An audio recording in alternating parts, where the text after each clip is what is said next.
Estamos de volta com Direito e Literatura. Nesse último bloco, eu quero ouvi-los sobre o fim, isto é, se é que isso existe, né? Enfim, o fim da ditadura mesmo, a chamada abertura democrática.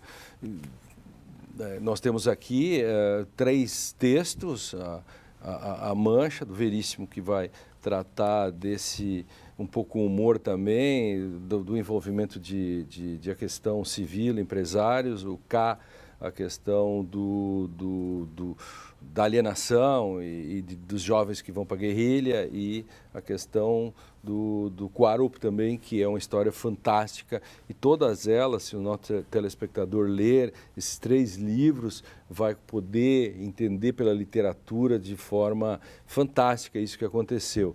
Mientras tanto, aqui falamos sobre a abertura, a questão, novidades trazidas pela Constituição, a questão das comissões da verdade agora, a revisão da lei da anistia, o que vocês acham?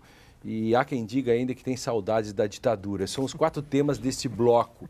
Quem quer começar? São grandes, então, são grandes temas. Bolzan, né? Entra rachando eu acho que isso coloca exatamente o problema da continuidade e descontinuidade da ditadura. Ou seja, e no campo do direito é muito claro isso. Nós temos descontinuidades e continuidades, e até mesmo algumas coisas de permanência. Ou seja, a gente pode dizer que a Constituição de 88 marca uma descontinuidade, né? Ao mesmo tempo em que ela mantém estruturas do antigo regime. O próprio Supremo Tribunal Federal, agora como Corte Constitucional, né? E o processo constituinte deixou claro isso. Houve um lobby do Supremo Tribunal Federal à época para manter as suas características. E os ministros ficaram o mesmo com a nova Constituição. Regime, e se mantiveram, ou seja, nós rompemos com o antigo regime com a Constituição nova, mas entregamos a interpretação dessa Constituição para o antigo regime, para o velho regime, os atores do antigo regime. Aliás, tem muitas leis ainda em vigor, que são do tempo da ditadura e anteriores, que fazem com que a gente interprete o novo com os olhos do velho. Esse é um outro dado, ou seja, nós temos desde o Código Tributário, que é uma legislação ainda de 66, mas talvez uma que marque muito bem isso, e eu tenho a oportunidade de estar trabalhando nesse processo, que é de revisão, que é o estatuto, o chamado Estatuto do Estrangeiro, que é de 80, não é de 60, é de 80, e que lida com o tema a partir da ideologia que marcou a ditadura, que é a ideologia da segurança nacional, da soberania. E que está aí ainda. Então, agora que o governo quer e o Estado pretende mudar a partir de uma outra perspectiva, construindo uma legislação mais atual. A própria questão da reforma eleitoral, como reforma política, eu acho que isso é um outro aspecto.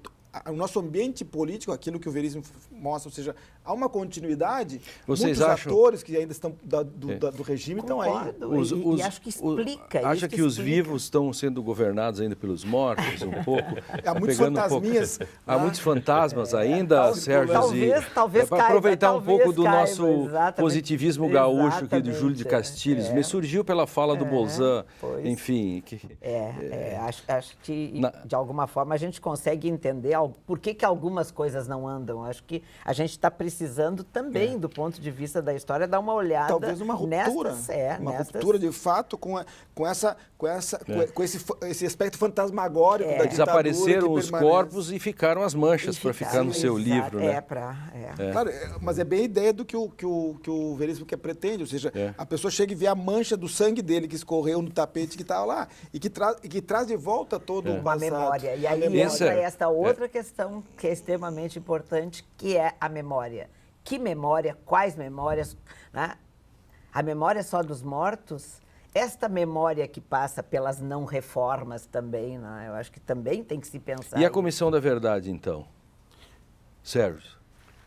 Ou a lei da anistia, o que você acha disso? Olha, eu, na verdade, não tenho uma opinião formada. Eu acho que dá para entender os dois lados, né? Quer dizer, aqueles que propõem a sua revisão imediata. Que não aceitam e como que ela estão foi. Envolvidos efetivamente, de alguma maneira, afetivamente, com aquelas, digamos, inqualificáveis brutalidades, né, praticadas. Por outro lado, há também um certo realismo político, né? Eu acho que a presidente age também com um certo realismo político. Você também tem...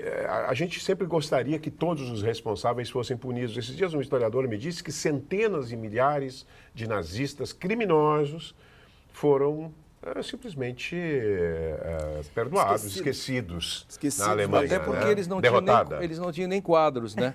Juízes, promotores, etc., que atuaram, que acabaram nesse processo porque não tinha quadros, né? Essa é uma outra Eu acho questão. que esse debate da anistia e da memória é um debate importante no campo do direito, de certo modo, não fechando o campo do direito em si mesmo, mas tem todo o processo da DPF 153, que é a OAB, que veja, a OAB A teve um DPF papel... 153 explica só em 5 segundos. A DPF 153 foi uma ação de descobrimento de preceito fundamental que a OAB propôs junto ao Supremo Tribunal Federal, questionando a própria constitucionalidade da lei da anistia em razão E o Supremo disse... E o Supremo manteve a lei da anistia como uma lei admitida à nova ordem constitucional. E que depois gerou um processo na Corte Interamericana de Direitos Humanos, que é o caso Araguaia, onde a Corte vai dizer exatamente o contrário.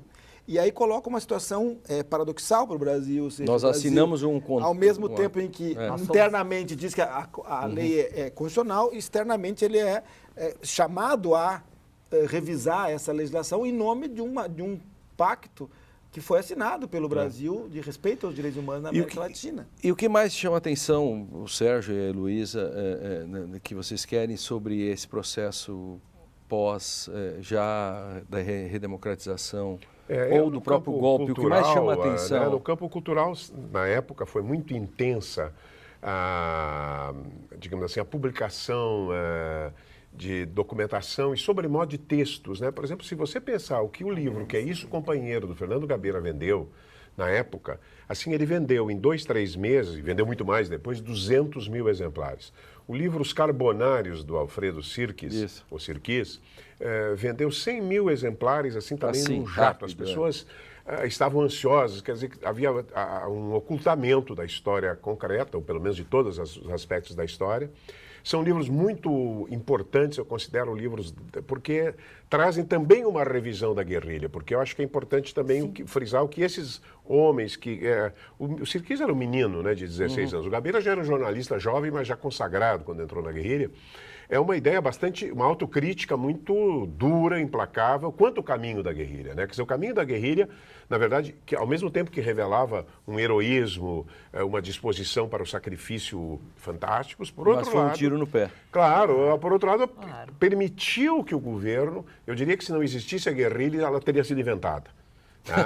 Porque permitiu ao governo, deu ao governo uma justificativa sobre o combate do terrorismo, de prolongar e aprofundar as medidas de repressão, de exceção e de repressão no país. Heloísa, tem gente que diz que tem saudade da ditadura. Essa gente não sabe nada de nada, quero dizer bem claro isso. Essa gente não sabe nada de nada, não sabe o que aconteceu. E acho que é extremamente importante os balanços da direita e da esquerda, porque não podemos... Os 50 anos está muito claro dessa questão da comissão da anistia e tal. Acho que isso é importante, mas não é só isso. Agora, esta gente que quer de volta... a presença dos militares como governantes. Uma ditadura qualquer. Uma ditadura qualquer, né? Seja do Getúlio, seja dos militares. Conclamo. Eu acho que não tem ideia do que é uma democracia. É porque tem direito de falar que dizem bobagens. Conclamo Hegel, né? A ave de Minerva só levanta voo a entardecer.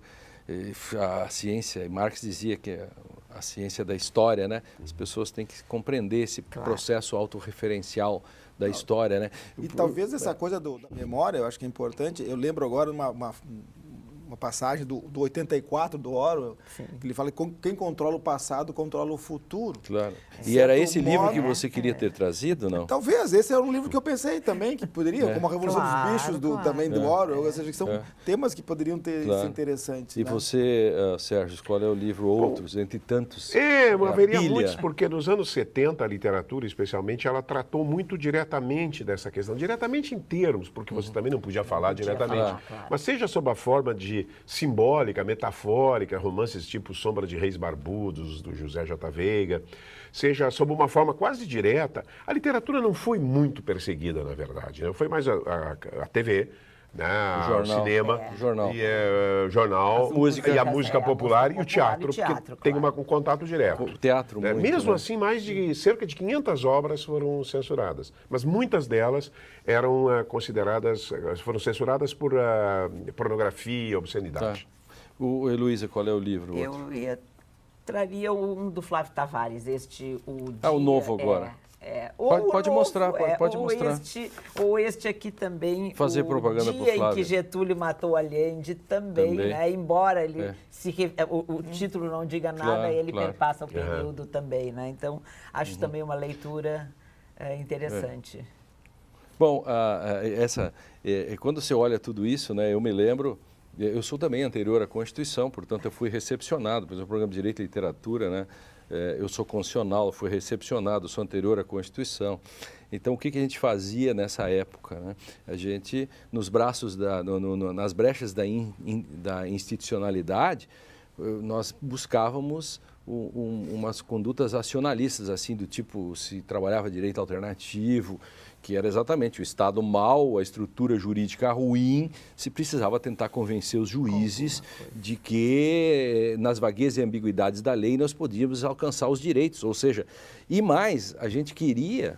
Né, pequenas rebeldias. Criar... Diga, Sérgio. Eu acho que tu está colocando uma coisa que eu não tenho visto. Na verdade, milhões de brasileiros que não são evocados resistiram assim, de uma forma miúda, mas a forma possível. Professores, jornalistas, advogados, líderes sindicais, dentro daquele... procurando sempre transpor um pouquinho o limite do possível. E essa resistência miúda, cotidiana, foi que, na verdade, ajudou a pôr abaixo a ditadura, talvez mais do que rompantes, do que gestos pseudamente ou verdadeiramente épicos, não importa, é esse tipo de gente comum no dia a dia, que auxiliou, que estendeu a mão, né? Acho que essa gente, aí que é uma parte do país, não foi lembrada. Aí dá uma boa pauta isso, né, para um outro programa com outras literaturas, né, sobre isso. Obrigado, Bolzão, obrigado, Heloísa, obrigado, Sérgio. Boa lembrança no final para a produção, para pensar na pauta de outros modos de resistência, como para escapar da ditadura, enfim. Né? Obrigado pela presença de vocês, o Direito e Literatura de hoje, né? Sobre esse momento histórico que é os 50 anos do golpe militar. Assista aí este e outros programas no facebook.com/Direito e Literatura, e não esqueça de participar, faça sugestões, comentários, eu espero você no nosso próximo encontro. Até mais, e Direito e Literatura neste ponto de encontro inexorável, tentando recontar a história.